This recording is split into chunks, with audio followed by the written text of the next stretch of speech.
Hi అండి, నేను మీ విజయ. గుని రసోయిలు అందరికీ స్వాగతం, సుస్వాగతం. పండగ వచ్చేసింది, సంక్రాంతి పండగ.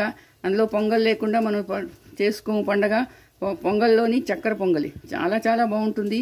అందరికీ ఇష్టమైనది ఇది. చిన్నవాళ్ళు, పెద్దవాళ్ళు, ముసలాళ్ళు అందరూ తింటారండి. చాలా చాలా టేస్టీగా ఉంటుంది. రండి, ఎలా చేస్తారో చెప్తాను. మూకుడు పెట్టాను, అందులోని 1 గ్లాసున్నర బియ్యం, పచ్చి బియ్యమేనండి ఇది. ఇది వేసుకోవాలి. వేసుకొని వేయించుకోవాలి. పొడివే వేయించుకోవాలండి, తడపకూడదు, కడగకూడదు. ఇలాగా కొంచెం ఎర్రగా అయ్యే వరకు ఇది పొడిగానే వేయించుకోవాలి. చూడండి, 1 కప్పు పెసరపప్పు తీసుకున్నాను. ఇది కూడా అందులోనే వేసేసి 2 కలిపి వేయించుకోవాలి. కొంచెం పెసరపప్పు కలర్ మారే వరకు వేయించాలండి. ఇలా వేగాలి. ఇది మంచి వాసన వేస్తుంది. అయిపోయిన తర్వాత ఇలా వేయించాలి. ఇప్పుడు నేను గ్యాస్ ఆఫ్ చేస్తున్నాను. మళ్ళీ గ్యాస్ ఆన్ చేసుకున్నాను. కుక్కర్ పెట్టుకున్నాను. అందులోని ఇప్పుడు వేయించింది బియ్యం పప్పు 2 ఇందులో వేసేయాలి. ఇప్పుడు 2.5 కప్పులు కదా, 1.5 కప్పు బియ్యం, కప్పు పప్పు 2.5 అయింది. కాబట్టి ఇందులో ఇప్పుడు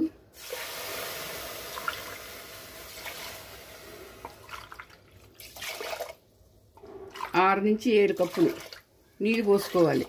పోసుకొని ఇది మూత పెట్టుకొని కుక్కర్ సీటీ కొట్టించాలండి. 5 నుంచి 6 సీటీలు కొట్టించేయాలి. బాగా మెత్తగా అయిపోవాలి, అంతవరకు సీటీ కొట్టించాలి. కొంచెం నీళ్ళు ఎక్కువే పోయాలి, ఎందుకంటే ఇది కొంచెం ఉడకడానికి మెత్తగా అవ్వాలి. కుక్కర్ అవుతున్నది. ఈలోగా మూకుడు పెట్టుకున్నాను. మళ్ళీను అందులో కొంచెం నెయ్యి వేసుకున్నాను, 2 చెంచాలు వేసుకునేక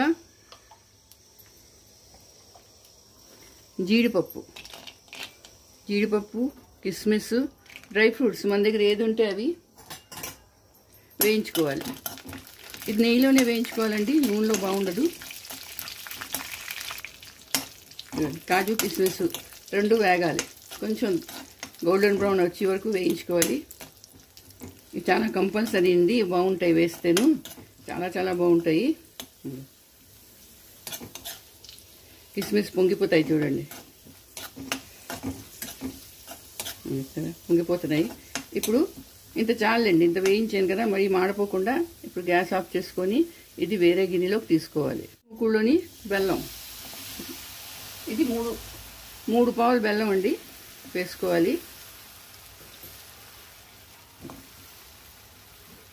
కొంచెం నీళ్లు, మరి ఎక్కువ అక్కర్లేదు. బెల్లం కరిగినంత నీళ్ళు పోయాలి, చాలు. ఈ బెల్లం కరిగించాలి. అందరూ పంచదారతో చేసుకుంటారు. పంచదారతో చేస్తే తెల్లగా వస్తుంది, బెల్లంతో చేస్తే మంచి కలర్ వస్తుంది, టేస్ట్ కూడా బాగుంటుంది, హెల్త్కి కూడా చాలా మంచిది బెల్లం. అందుకని బెల్లంతో చేస్తే మీకు వేగం కూడా అయిపోతుంది. చూడండి, ఈ బెల్లం కరగాలి. మీకు ఒక చిట్కా చెప్తాను చూడండి. కుక్కర్ పెట్టాను కదా, కుక్కరు సీటీ కొట్టినప్పుడు 4 పక్కల నుంచి ఇది వాటర్ వచ్చేస్తుంది. చూడండి, ఇలా వచ్చింది కదా.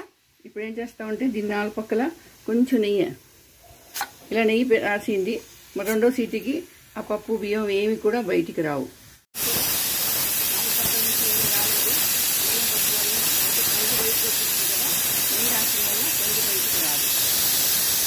బెల్లం కరిగిపోయింది. ఇప్పుడు ఇందులోని యాలక్కపళ్ళు 4 నుంచి 5 యాలక్కపళ్ళు తీసుకొని దాన్ని గుండ చేసుకున్నాను. ఇగో చూసారా, ఇలా ఉండాలి. పాకం అవ్వక్కలేదు, కరిగితే చాలు. ఇప్పుడు అందులోని చూసారండి ఎంత మెత్తగా ఉడికిపోయిందో. ఇగో చూసారా, ఇలాగా 6-7 సీటీలు కొట్టిస్తే చాలు. ఇగో ఇలా మెత్తగా ఉడికిపోతుంది. ఇది కొంచెం గట్టితో ఇలా కలుపుకొని ఇప్పుడు ఏం చేస్తామంటే పాకం తీసాను కదా ఇందాక, బెల్లం పాకం, అది ఇందులో వేసేయాలి.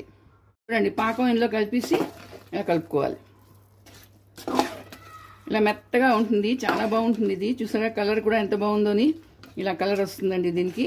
ఇప్పుడు డ్రై ఫ్రూట్స్ ఇందాక వేయించుకొని పెట్టుకున్నాను కదా, ఆ డ్రై ఫ్రూట్స్ అవి కూడా వేసేయాలి. వేసి కలుపుకోవాలి. నేను పాకంలోనే యాలకులు వేసాను. ఇంకా చూడండి, ఇక ఉడుకు రావాలండి. 2 బాగా కలిసి ఉడుకు వస్తుంది. ఉడుకు వచ్చిన తర్వాత ఏం చేయాలంటే దింపి ముందు పచ్చకర్పూరం కొంచెం వేసారనుకోండి, ఆహాహా, ఏ మంచి వాసన వస్తుంది. దాని టేస్ట్ కూడా చాలా చాలా బాగుంటుందండి, ప్రసాదం వాసన వస్తుంది అది. ఇలా ఉడకాలి దగ్గరగా. ఇంకా కొంతసేపు ఉడకాలి. ఇది బాగా ఉడికొచ్చిన తర్వాత అప్పుడు గ్యాస్ బంద్ చేసుకోవాలి. ఇప్పుడు ఇందులో నెయ్యి వేసుకోవాలి. అరకప్పు నెయ్యి పడుతుందండి దీనిలోని. నెయ్యే దీనికి రుచి. ఎంత నెయ్యి వేస్తే అంత బాగుంటుంది ఇది. ఇదిగో ఇలా ఉండాలండి. ఇదిగో ఇంత జారుగా ఉండాలి, మరీ గట్టిగా చేసేయకూడదు. గట్టిగా చేస్తే మరీ గట్టిగా అయిపోతుంది చల్లారేకాను. ఇదిగో చూసారా, డ్రై ఫ్రూట్స్తో నిండిన బెల్లంతో చేసిన చక్కెర పొంగలి రెడీ అయిపోయింది. సరే, ఇప్పుడు దీన్ని నేను బౌల్లోకి తీసుకుంటాను. బెల్లంతో చేసిన డ్రై ఫ్రూట్స్తో నిండిన చక్కెర పొంగలి సంక్రాంతి స్పెషల్ రెడీ అయిపోయింది. ఇప్పుడు ఇందులో నేను కొంచెం పచ్చకర్పూరం వేస్తున్నానండి. వేస్తే చాలా చాలా బాగుంటుంది. స్మెల్ ఎంతో బాగుంటుంది. వేయగానే ప్రసాదం వాసన వేస్తుందండి. ఇదిగో చూసారా, ఇప్పుడు నేను దీన్ని బౌల్లోకి తీసుకుంటాను. చక్కెర పొంగల్ రెడీ అయిపోయింది. ఇవి కొబ్బరి ముక్కలు. నేను ఇందాక చెప్పడం మర్చిపోయానండి మీకు. కొంచెం నెయ్యిలో వేయించుకొని ఇది వేసారనుకోండి, ఆహాహా ఎంత బాగుంటుందో ఈ చక్కెర పొంగలి. చూసారా, ఇదిగో